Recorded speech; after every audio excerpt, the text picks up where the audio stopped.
नमस्कार, मैं हूं शिवेंद्र श्रीवास्तव और आप देख रहे हैं श्रेष्ठ भारत। दुनिया में आपने अपराध के तमाम ऐसे किस्से सुने होंगे जिसमें अपराधी के बारे में जानकर आप हैरान रह गए होंगे।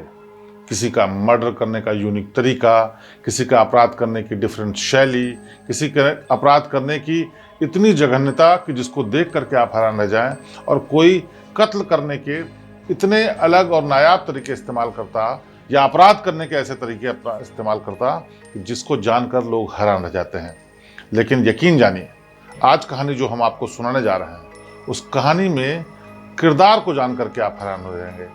किरदार यानी वो अपराधी जिस पर ये कहानी आधारित है। आपने अपराध के तमाम ऐसे किस्से सुने होंगे जिसमें बेदर्द अपराधी, कोई गैंग, कोई छटा हुआ आतंकवादी, कोई बहुत बड़ा माफिया, ये लोग शामिल रहते हैं। लेकिन आज की कहानी का किरदार, आज के किस्से का असली अपराधी जो शख्स है, वो जान करके आप बेहद हैरान हो जाएंगे। हैरानी नहीं बल्कि आप परेशान हो जाएंगे कि आखिरकार ऐसा कैसे हो सकता है। तो ये कहानी आपको सुनाए उससे पहले हम आपको इसके पीछे की पूरी पटकथा बताते हैं। दरअसल बिहार में एक जगह है, उसका नाम है बेगूसराय। बेगूसराय में एक मुसहरी गांव है, बहुत छोटा सा गांव जहां ज़्यादातर लोग गरीब लोग रहते हैं और छोटा मोटा धंधा करके वहां पर अपना काम चलाते हैं, परिवार पालते हैं। बात है 2006-2007 की। वहां पर तमाम जैसे गाँवों में होता है कि बच्चे एक जगह खेल रहे हैं, सब परिवार वाले काम करने के लिए जा रहे हैं, माँ बाप मजदूरी करते हैं या फिर और कोई काम करते हैं, तो बच्चे जो गरीब गांव में गरीब घरों के बच्चे होते हैं वो आमतौर पर स्कूल नहीं जाते, तो दिन में भी वहाँ मोहल्ले में, गली में, गांव में खेलते रहते हैं और एक साथ खेलते रहते हैं। ऐसा ही नज़ारा था 2006-2007 के आसपास की बात है। और इस ग्रुप में 15-20 बच्चे होंगे जिसमें आसपास के घरों के सब बच्चे इकट्ठे मिल करके कुछ खेलते रहते हैं। ऐसा ही नज़ारा था। सुबह हुई, दोपहर हुई, शाम हुई, खेलते खेलते कोई बच्चा बीच में घर गया, फिर वापस खेलने चला आया। लेकिन शाम होते होते सब अपने घरों में चले जाते थे, क्योंकि माँ बाप काम से लौट आते थे और बच्चे भी खेल के थक चुके थे और अगले दिन के इंतज़ार में घर में जाके सोने की कोशिश करते थे। लेकिन 2006 की शाम को ऐसा बिल्कुल नहीं हुआ। दिन में बच्चे खेल रहे थे, शाम को बच्चे जब अपने घरों में पहुंचे तो एक बच्चा अपने घर नहीं पहुंचा। जब बच्चा घर नहीं पहुंचा तो उसके घर वाले कुछ देर इंतजार करते रहे, आसपास के बच्चों से पूछताछ शुरू की, घरों में ढूंढाई शुरू हुई, लेकिन वो बच्चा मिला नहीं। लोगों को डर लगने लगा, कहीं ऐसा तो नहीं बाहर गांव के निकल गया, वो कहीं भटक गया या किसी दुर्घटना का शिकार हो गया, या फिर कई बार ऐसा होता कि बच्चे खेलते खेलते सो भी जाते हैं, तो ये भी शंका थी। लेकिन रात होने वाली थी, लिहाजा परिवार वाले बहुत परेशान हो रहे थे। अब परिवार के लोग टॉर्च लेकर के, लाइट लेकर के ढूंढने के लिए निकले। सारे गांव के घर ढूंढ डाले गए। 200-300 घर थे, वहाँ जानकारी मिल चुकी थी। 2006-07 में मोबाइल्स भी होते थे और गांव में कम, लेकिन वैसे मोबाइल्स मिलते थे। लैंडलाइन फ़ोन भी था। तमाम फ़ोन के ज़रिए से या मोबाइल के ज़रिए से भी पता करने की कोशिश हुई, लेकिन कहीं भी इस बच्चे का पता नहीं चला। रात हो गई, लोगों ने फैसला किया कि पुलिस को इत्तला दी जाए, लेकिन गांव से पुलिस स्टेशन दूर था, लिहाजा ये हुआ कि रात भर ढूंढने का काम किया जाए, उसके बाद हम सुबह पुलिस वालों के पास जाएंगे। रात में ढूंढने के दौरान दूसरे गांव से मिले हुए रास्तों में भी ढूंढने की कोशिश हुई। पास में छोटा सा जंगल था, वहां भी तलाश की गई, लेकिन बच्चा नहीं मिला। अब किसी अनहोनी की आशंका से परिवार वाले उसके परेशान थे और वो सोच रहे थे कि हो ना हो, या तो बच्चा गांव से निकल के बाहर कहीं चला गया या फिर उसके साथ कोई ना कोई ऐसी अनहोनी हो गई जिससे उसकी जान को खतरा है। बच्चे के गायब होने से माँ बाप का बुरा हाल था, लेकिन कहीं कोई सुराग नहीं मिल रहा था। अब इस घटना का अगला दिन भी आ गया। पुलिस वालों के पास गए, पुलिस वालों ने ध्यान नहीं दिया और उसके बाद परिवार वालों को ये कह करके भेज दिया कि चलिए हम ढूंढने की कोशिश करेंगे। लेकिन जैसा कि आमतौर पर होता है कि पुलिस वाले ऐसे मामलों में बहुत ज़्यादा कोशिश नहीं करते, क्योंकि अगर बच्चा बड़ा हो तो मानते हैं कि अपनी इच्छा से भाग गया होगा, अगर लड़की हो तो मान लेते हैं कि वो शायद किसी अफेयर में भाग गई होगी, और छोटा बच्चा हो तो उनको लगता है कि ये तो ध्यान देने लायक ही नहीं है। लिहाजा ये मामला भी उसी तरफ जा रहा था, जबकि सबसे ज़्यादा ज़रूरत होती है छोटे बच्चों के गायब होने के मामले में फ़ौरन कार्रवाई करने की, जिससे कि पता चल सके कि आखिरकार बच्चा गया कहाँ। क्योंकि शुरुआत के जो 24 घंटे हैं, कानून भी कहता है, वो सबसे ज़्यादा इम्पॉर्टेंट होते हैं किसी भी गुमशुदगी के मामले में। बहरहाल उस बच्चे की तलाश जारी थी, परिवार वाले, गांव वाले ढूंढ रहे थे। पुलिस भी अपनी तरफ से कोशिश कर रही थी, लेकिन 2-3 दिन गुजर जाने के बाद भी बच्चे के बारे में कुछ नहीं पता चला। अभी इस बच्चे की तलाश चल ही रही थी, तभी एक हादसा और हो गया। इस बार दिन में खेलते खेलते एक बच्चा और गायब हो गया। बिल्कुल ठीक उसी तरीके से घर से खेलने के लिए निकला, बच्चों के साथ खेल रहा था, लेकिन फिर कहाँ गया किसी को नहीं पता। और पता चलना तो दूर की बात है, और उस बच्चे के बारे में किसी को ये भी नहीं आइडिया कि किससे बात कर रहा था या किससे मिला या कौन आया। यानी कि किसी तरीके का कोई सुराग नहीं, किसी पर कोई शक नहीं, किसी पर कोई सुबह नहीं, और वो बच्चा गांव से गायब हो चुका था। अब उसकी भी तलाश शुरू हुई। पहले वाले बच्चे के साथ इस बच्चे को भी तलाशा जा रहा था, लेकिन कोई सुराग नहीं मिल रहा था। 2-3 दिन गुजर चुके थे। पुलिस भी अपनी माथापच्ची कर रही थी। गांव के लोग हर तरीका इस्तेमाल कर रहे थे। अब उनको इस बात का शक होने लगा कि आसपास के गांव में कोई बच्चा चोरों का गैंग है, शायद वही बच्चों को चुरा कर ले जाता है। लेकिन किसी ने किसी को, बाहर वाले को आते जाते नहीं देखा, किसी पर कोई शक नहीं। गांव पे पहरा दिया जा रहा था, जिसकी वजह से ये भी नहीं संभव था कि कोई नज़र बचा कर आ गया हो। लेकिन बच्चे तो गायब हो रहे थे।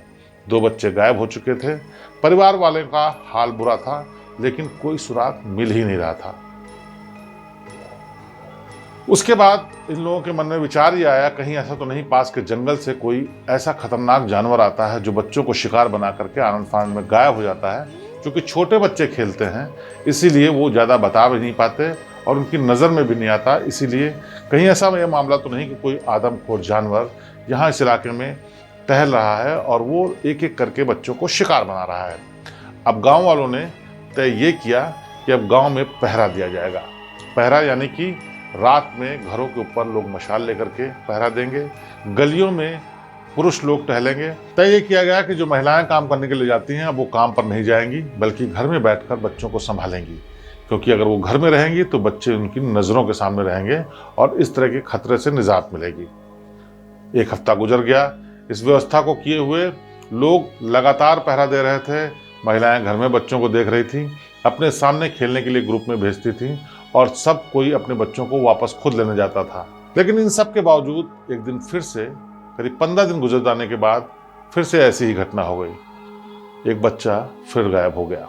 अब लोगों की हैरानी का आलम आसमान पर था, क्योंकि बच्चा फिर से गायब हो चुका था और फिर वही सिलसिला। बच्चे गांव में खेल रहे थे, खेलते खेलते अचानक से एक बच्चा गायब हो गया। किसी को नहीं पता कि आखिरकार वो बच्चा गया कहाँ। अब सारे लोग इतने परेशान हो गए कि उन्होंने गांव के बाहर धरना दे दिया, सड़क बंद कर दी। पुलिस पहुंची तो थाने में धरना दे दिया कि उनके बच्चे गायब हो रहे हैं और किसी को कुछ पता भी नहीं चल रहा है। अब पुलिस पहली बार एक्टिव हुई और उसने सर्च करना शुरू किया। गांव के पास में जितने खेत थे, जितनी जुड़ी हुई सड़कें थी, जितने आसपास के गांव की बाउंड्रीज थी, वहां पे तलाश शुरू हुई। हैरानी की बात यह है कि रात में एक दिन पुलिस की गश्ती टीम को एक बच्चा मिल गया। आनंद फानंद में गांव वालों को इत्तला की गई कि एक बच्चा उनका मिल गया है, इसकी शिनाख्त की जाए। तो पता चला कि जो सबसे पहले बच्चा गायब हुआ था, ये उसकी लाश थी। बुरी तरह से कुचली हुई लाश थी। किसी ने किसी बुरी तरीके से उसको प्रताड़ना दी थी। ये देख करके घर वाले बिल्कुल भाव विह्वल हो गए, रोने लगे। किसी तरह से उनको लोगों ने समझाया। फिर पुलिस ने अपनी जांच शुरू की। पुलिस को शक इस बात का था कि कहीं ऐसा तो नहीं किसी गैंग का निशाना बना हो, बच्चे के शरीर को छत विछत कर दिया गया हो और उसके अंगों को निकाल लिया गया हो। लिहाजा लाश को पोस्टमार्टम के लिए भेजा गया तो डॉक्टरों ने इस बात से इनकार कर दिया। डॉक्टरों का कहना यह था कि भले ही इसका शरीर छत विछत हो चुका है, लेकिन अंगों की तस्करी का यह मामला नहीं है, क्योंकि सारे के सारे वाइटल ऑर्गन्स, अंग उसके सुरक्षित है। लेकिन इतने दिनों से बच्चा गायब था, हो सकता है किसी जानवर ने भी इसको बाद में निशाना बनाया हो, इसीलिए इसकी लाश की हालत इतनी खराब हो चुकी है। बहरहाल उस लाश का अंतिम संस्कार कर दिया गया और बाकी बच्चों की तलाश शुरू हो गई। देखते ही देखते दूसरे और तीसरे बच्चे की भी लाश पास के गांव में एक खेत में, एक झुरमुट में लोगों को मिल गई। उन दोनों बच्चों की लाशों का भी वही हाल।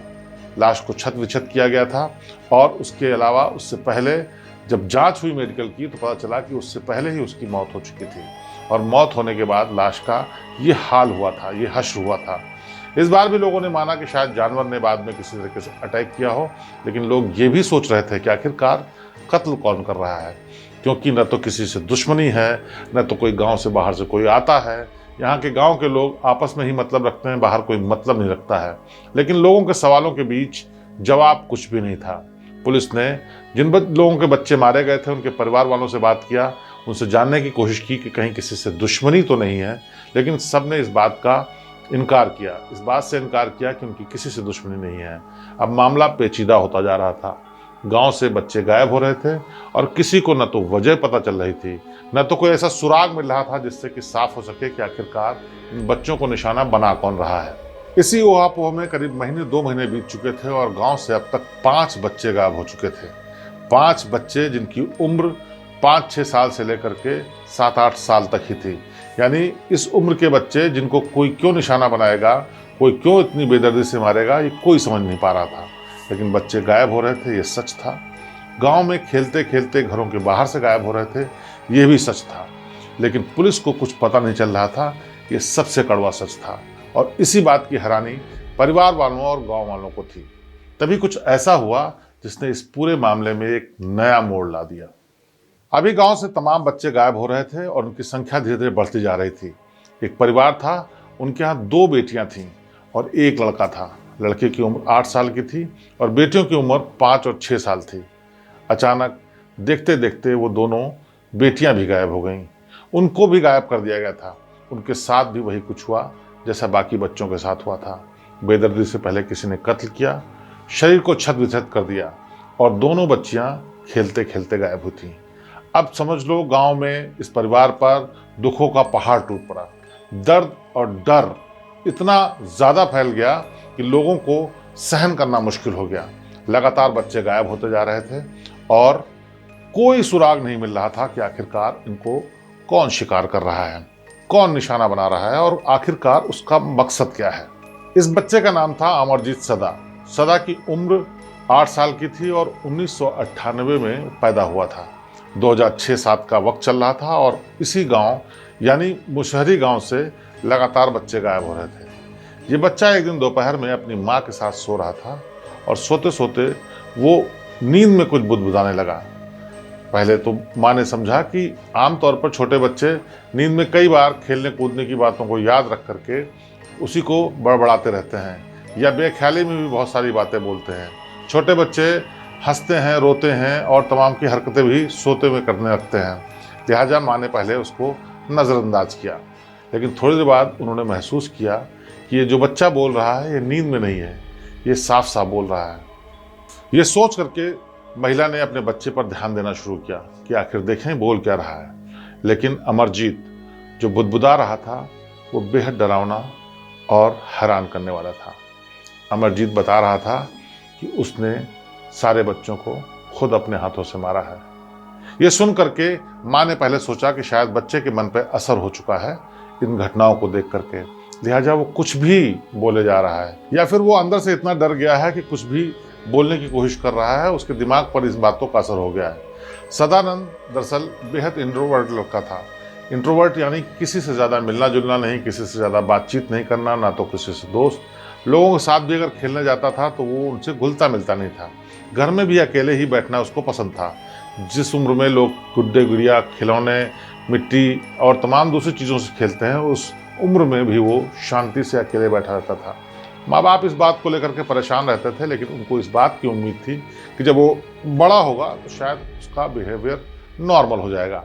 डॉक्टर को भी दिखाया गया, लेकिन गरीबी में जितना ख्याल रखा जाता है उतना ही ख्याल रख पा रहे थे वो लोग, क्योंकि काम धंधे पे भी जाना होता था और बच्चा मिलनसार नहीं था। यही मान करके उन लोगों ने उसको उसके हाल पर छोड़ दिया था। इस अकेले बैठने और अकेले ही खेलने की बात के अलावा उसके अंदर कोई ऐसी एबनॉर्मल चीज़ नहीं थी, लिहाजा घर वालों ने भी बहुत ज़्यादा इस पर ध्यान नहीं दिया। लेकिन आज जो कम बोलने वाला बच्चा, जो कि आमतौर पर किसी से कुछ भी नहीं बोलता था, अपने मन में अपनी जुबान में बड़बड़ा रहा था कि मैंने ही इन सब बच्चों को मारा है। ये सुन करके उसकी माँ का कलेजा मुंह को आ गया। उसको घबराहट होने लगी, डर लगने लगा, लेकिन वो चाहती थी कि इस बात की सच्चाई जाने कि ये ऐसे ही बड़बड़ा रहा है कि या फिर कुछ और बात है। उसने अपने बच्चे से पूछा कि ये तुम क्या बकवास कर रहे हो, जो बोल रहे हो उसको साफ बोलो। तो उसने एक ऐसी ख्वाहिश माँ को बताई जिसके चलते उसको और ज़्यादा हैरानी हुई। दरअसल अमरजीत ने अपनी माँ से कहा कि पहले मुझे बिस्किट खिलाओ, फिर मैं बताऊंगा कि क्या हुआ है।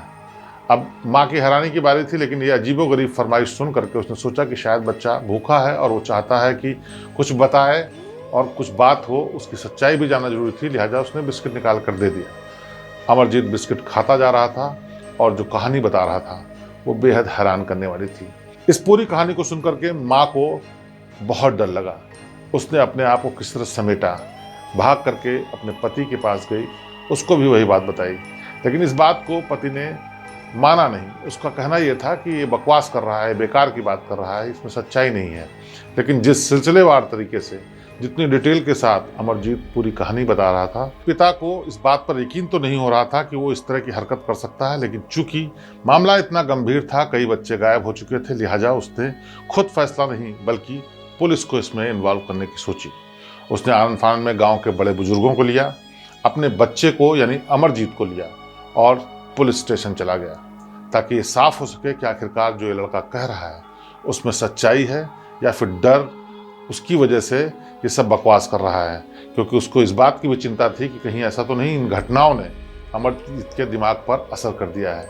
अमरजीत पहले ही डिफरेंट तरह का लड़का था, किसी से मिलता जुलता और बातचीत नहीं करता था, और ऐसे में इस घटना के बाद जो शामिल हो रहा है, इसमें जो बात कर रहा है, वो और ज़्यादा परेशान करने वाली थी। लेकिन हैरानी का एक बड़ा सिलसिला भी बाकी था। अब गांव के तमाम बाकी लोग भी पुलिस स्टेशन पहुंच चुके थे। अमरजीत अपने बाप के साथ वहां पहुंच चुका था और पुलिस का जो थाना था, वहां थाने के लोग भी वहां बैठे हुए थे। पुलिस ने उससे पूछताछ करनी शुरू की। आखिरकार तुम क्या कह रहे थे? तुमने ये जो बात बताई वो उसमें क्या सच्चाई है? क्या वाकई तुमने कुछ किया है या फिर तुम्हारे मन का फितूर है या तुमने कोई कहानी गढ़ी है? प्यार से उससे पूछने की कोशिश हो रही थी, क्योंकि 8 साल का बच्चा था, कोई उससे सख्ती नहीं कर सकता था, और कम से कम गांव वालों के सामने तो बिल्कुल भी नहीं। जिनके माँ बाप, परिवार वाले, गांव वाले वहाँ मौजूद हैं, लिहाजा पुलिस भी प्यार से पूछ रही थी। क्योंकि पुलिस के लिए भी हैरानी की बात थी कि जो बच्चा बता रहा है उसमें सच्चाई कितनी हो सकती है या वाकई ये कोरी कल्पना है। लेकिन थोड़ी देर बाद जब कई बातों का जवाब उसने नहीं दिया तो पुलिस वाले को गुस्सा आ गया और उसने उस लड़के को डांटना शुरू किया। डांटना शुरू करते ही जैसे उसने उसको बोला कि अगर तुमने बात सच नहीं बताई कि आखिरकार क्या है, तो तुमको मैं यहीं जेल में बंद कर दूंगा और तुम्हारी पिटाई भी करूंगा। इतना बोलने के बाद लड़के ने बोला कि मैं सब कुछ बताऊंगा, लेकिन मुझे खाने के लिए पहले बिस्किट चाहिए। ये बड़ी अजीबोगरीब फरमाइश थी, जैसे उसने अपने माँ से की थी। लेकिन पुलिस वाले ने भी सोचा कि चलो कम से कम सच्चाई पता चलेगी या आगे बच्चा खुल के कुछ बताएगा। लिहाजा दौड़ करके एक पुलिस वाला बिस्किट का पैकेट लेकर के आया, उसको पानी दिया गया और बिस्किट दिया गया। बिस्किट खाते खाते अमरजीत ने जो कहानी बताई वो सबके रोंगटे खड़े करने के लिए काफ़ी थी। दरअसल अमरजीत ने बताया कि मैं बचपन से ही किसी से मिलना जुलना और किसी से बातचीत करना पसंद नहीं करता हूँ, क्योंकि मुझे लोगों की हंसने की आवाज़, लोगों के खेलने की आवाज़ दिक्कत पैदा करती है। और जैसे जैसे लोग खेलते हैं, हंसते हैं, मुझे इतनी उलझन होती है कि मेरा मन करता है कि उन पर हमला कर दूँ, उनको मार डालूँ।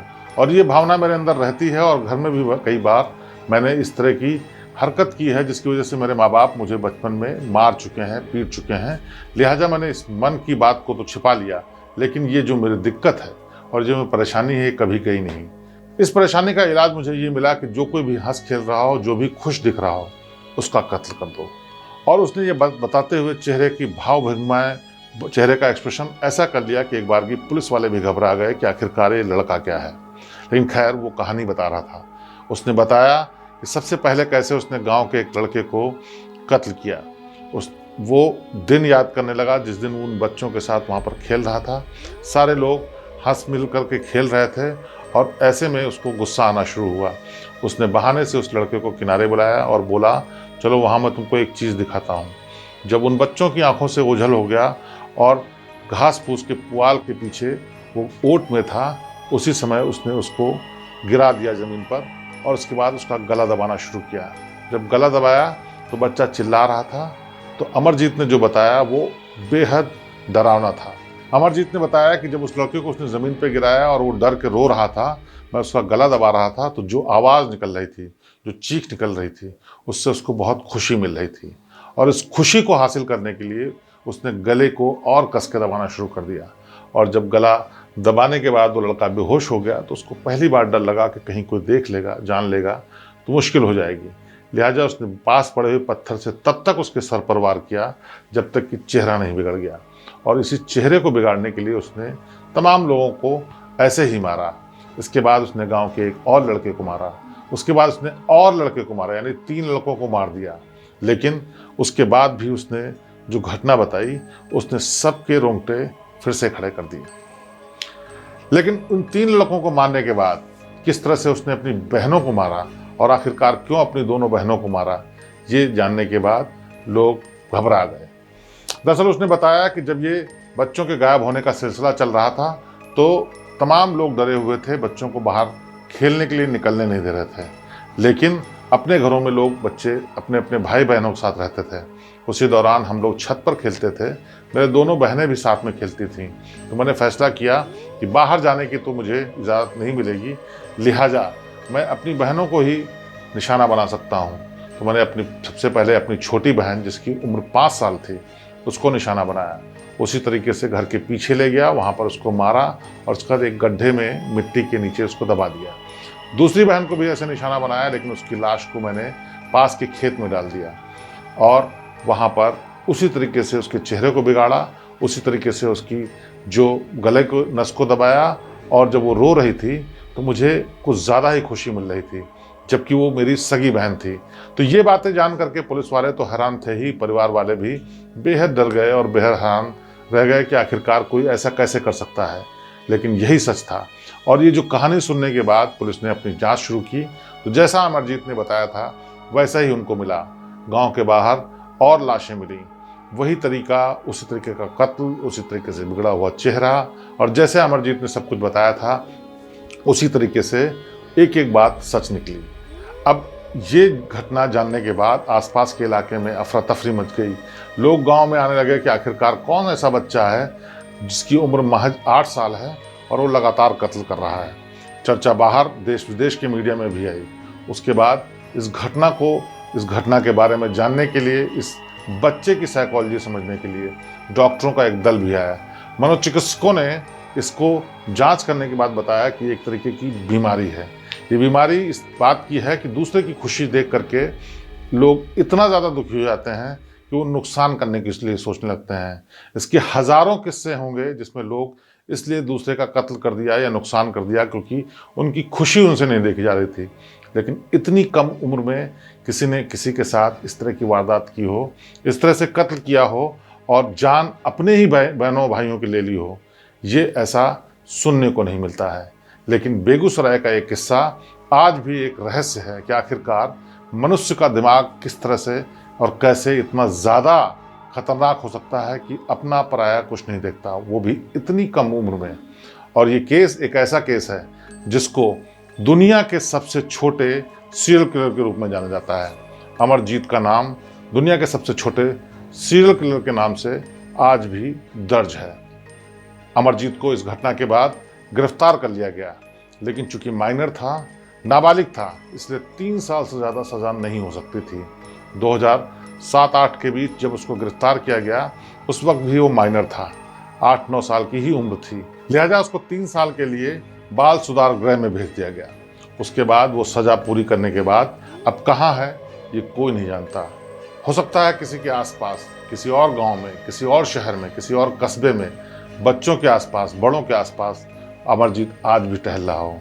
ये डरने की बात नहीं है, लेकिन सचेत रहने की बात है कि अमरजीत और अमरजीत जैसे बहुत से लोग आज भी खुले में घूम रहे हैं। ये वो लोग हैं जो सनकी अपराधी की तरह अपराध करते हैं। ये वो लोग हैं जो सीरियल किलर कहलाते हैं। ये वो लोग हैं जिनको दूसरों के दर्द में, दूसरों की तकलीफ में ऐसा मज़ा आता है कि बिना किसी फ़ायदे के वो बेरहमी से कत्ल करते हैं। तो ये कहानी थी अमरजीत की, उस लड़के की जिसकी उम्र महज 8 साल थी, लेकिन उसने उस उम्र में एक ऐसा अपराध, ऐसा जघन्य अपराध करने का रास्ता चुना कि आज भी उसको दुनिया का सबसे कम उम्र का सीरियल किलर जाना जाता है। तो एक सबसे कम उम्र वाले सनकी सीरियल किलर की ये थी कहानी आज की। अगली बार फिर किसी हैरान करने वाली कहानी के साथ आपके सामने पेश होंगे। तब तक मुझे दीजिए इजाज़त। नमस्कार।